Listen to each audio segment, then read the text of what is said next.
Ricardo Rego, 9:28 minutos. Antes, la noticia urgente que viene desde Antioquia, el ultimátum de los hospitales y de las clínicas que están diciendo que el gobierno les debe más de 4 billones de pesos. Están en crisis, por supuesto, las EPS y las IPS, que es el sistema de clínicas y hospitales, los públicos y los privados. Héctor Santamaría.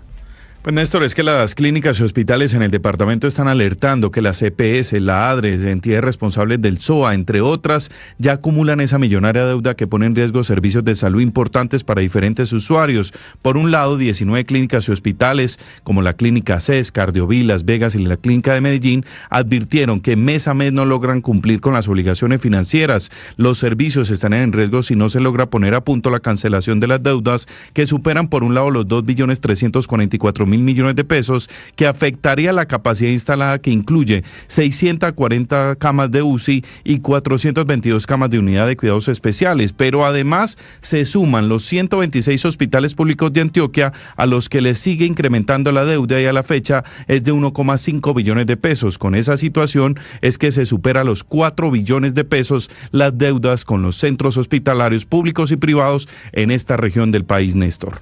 Una de estas clínicas es CES. CES en Medellín tiene 2 sedes, ¿no? Tiene incluso mucha relación, Néstor, pues toda con la Universidad CES, de la que también hemos hablado. Esta es la clínica de esa universidad, con varias sedes en la capital antioqueña, pero es una de las clínicas más importantes de la ciudad y está en la lista de las que se unieron a hablar de este problema financiero. La CES, la Cardiovid, Las Vegas, la Clínica de Medellín, el Paulo Tobón, el San Vicente, la lista es interminable, Néstor, porque son las clínicas que juntas, 19 en total, tienen 4.400, un poco más, 4.478 camas, que es el 72% de la capacidad de atención de pacientes en Medellín. Imagínese si esas camas desaparecen, un enfermo en Antioquia, ¿a dónde va? Y están en las mismas en Cali, o estamos en las mismas en Bogotá. Y en el Caribe colombiano, donde la deuda tiene una cifra muy similar a esta que entregan las clínicas y los hospitales en Antioquia. El doctor Andrés Trujillo es el director de CES allí en Medellín. Doctor Trujillo, buenos días. Sí, buenos días, un saludo a toda la audiencia y muchas gracias por la invitación. A usted, ¿qué tan grave es la situación? Quisiera preguntarle, no para ustedes, por supuesto para ustedes, pero especialmente para sus pacientes, doctor Trujillo.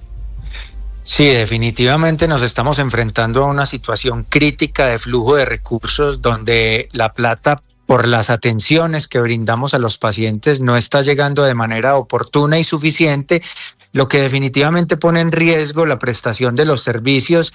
Y hoy el llamado es ese precisamente: si no hay una solución estructural y profunda al flujo de recursos, los riesgos para la suspensión de los servicios definitivamente sí. Y ese es el llamado que hacemos estas 19 instituciones de alta complejidad de la red aquí en Antioquia. ¿Qué exactamente, doctor Trujillo, está en riesgo? Ya son muchos meses hablando de la falta de plata, pero en la carta de las últimas horas advierten ustedes en los hospitales de Antioquia que el riesgo ya es en la práctica, en el día a día de los pacientes y del personal de salud. ¿Qué exactamente está hoy en la cuerda floja producto de esta falta de plata? Sí, definitivamente nosotros hoy ya estamos enfrentados a una situación en donde estamos quedando mal con los compromisos financieros, con los proveedores.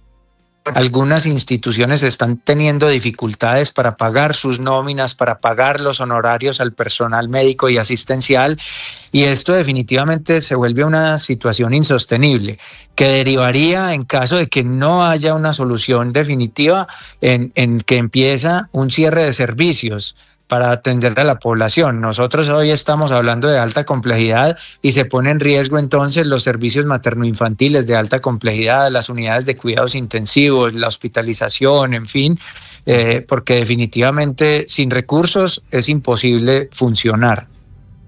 Claro, doctor, ¿y quiénes son esos deudores? O sea, ¿quiénes hoy los tienen a ustedes en aprietos? Sí, hoy hay un problema estructural definitivamente de suficiencia de los recursos. Ustedes han escuchado hablar de la discusión sobre la suficiencia de la UPC, que es el valor que se destina para la atención en salud de toda la población. Entonces hay un tema de suficiencia de recursos, pero sumado a eso hay una cantidad de situaciones administrativas y de gestión donde los recursos no están fluyendo de manera oportuna. ni suficiente, entonces el recaudo se viene disminuyendo en los últimos meses de una manera dramática que nos tiene precisamente llamando al gobierno nacional y a todos los actores a buscar soluciones urgentes para que estos recursos fluyan de manera oportuna y suficiente y poder seguir operando con normalidad. Doctor Trujillo, ¿cuál podría ser una solución de choque, de emergencia en este momento para que se empiece de manera efectiva el desembolso de esos recursos, para evitar que la crisis se profundice y se agrave? A ver, en este momento nos vemos enfrentados a un problema muy delicado con el SOAT, por ejemplo. Las entidades responsables del SOAT, donde hay una cantidad de dificultades administrativas para poder facturar y radicar y que los recursos lleguen de manera oportuna. La ADRES, por ejemplo, también está generando unas dificultades grandes en el flujo de recursos porque tampoco están girando el porcentaje suficiente para operar ni en los tiempos prometidos ni en los porcentajes prometidos. Entonces, definitivamente, lo primero sería, hombre, que desatranquen los recursos de lo que ya está facturado y radicado por las atenciones ya brindadas a los pacientes y a los enfermos. Sí. Habrá discusiones más profundas y de más largo plazo, que es la suficiencia de los recursos, la suficiencia de la UPC, que habrá que desarrollar unas mesas técnicas muy nutridas y de unas discusiones más largas. Pero en principio es el flujo y el desatranque de los recursos que están represados en este momento. Pero doctor Trujillo, ¿esto se resuelve con la reforma a la salud? Se lo pregunto porque el presidente, y el ministro de Salud, Guillermo Alfonso Jaramillo, han dicho una y otra vez que estas deudas y este problema se resuelve con la reforma, que por cierto está muy enredada en el Congreso de la República. ¿Usted cree que esa reforma solucionaría el problema que tienen, por ejemplo, ustedes, estas 19 clínicas en Medellín? A ver, nosotros tenemos un sistema de salud que ha avanzado de una manera importante durante 30 años, ha avanzado grandemente en cobertura, en accesibilidad, en calidad, en tecnologías, en salud, y esto no se puede desconocer. Indiscutiblemente hay problemas estructurales en cuanto al flujo de recursos, en cuanto a la regionalización de los servicios, en cuanto al fortalecimiento de la atención primaria, y definitivamente pues se necesita hacer ajustes al sistema de salud que hoy tenemos y se demuestra con lo que hoy estamos viviendo. El problema de una reforma a la salud es que es una discusión de largo plazo y la situación a la que estamos enfrentados hoy no da espera.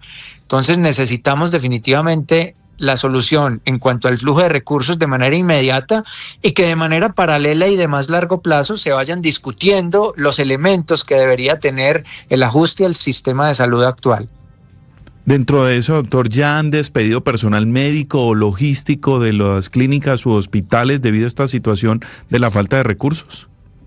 Sí, desafortunadamente ya hay instituciones con unas situaciones financieras que ha obligado al cierre de algunos servicios, de algunas camas hospitalarias y el consecuente despido de algunas personas. Nosotros seguimos acá comprometidos con la atención de los pacientes, pero definitivamente sin recursos hay que tomar a veces decisiones de este tipo y ya hay instituciones donde ha tenido que tomarse la medida de despedir a algún personal.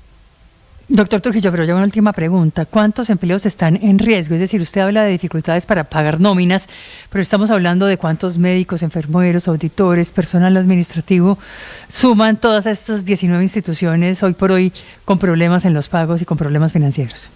Sí, en estas 19 instituciones que hoy representamos, que son las instituciones de alta complejidad del departamento de Antioquia, la mayoría, empleamos alrededor de 22.500 personas. Un número significativo pues de empleo para un sector. ¿Y cuántos pacientes, doctor Trujillo? Sí, nosotros calculamos que hacemos más de 1 millón de atenciones al año entre todas las instituciones. Ya depende del tema de aseguramiento y los convenios que se tengan con las distintas EPS, pero definitivamente aquí la afectación es para toda la población y para todos los enfermos que demanden servicios de alta complejidad. Entiendo. Sáqueme de una duda sobre la deuda del gobierno. ¿Son 2 y pico o casi 4 billones de pesos? Si para estas 19 instituciones que hoy representamos, estamos hablando de una deuda acumulada de más de 2.3 billones de pesos. Sí. Obviamente, si sumamos toda la red pública, el primer nivel y las demás instituciones que no hacen parte de estas 19 instituciones que hoy estamos levantando la mano, la suma sería mucho mayor, sí. Gracias, doctor Trujillo, muy amable. A ustedes muchas gracias. Y mucha suerte en la relación con el gobierno, a ver si logran corregir algo de esta crisis de salud. Efectivamente, cientos de miles de personas las que están en riesgo. 9:38. Estás escuchando Blue Radio.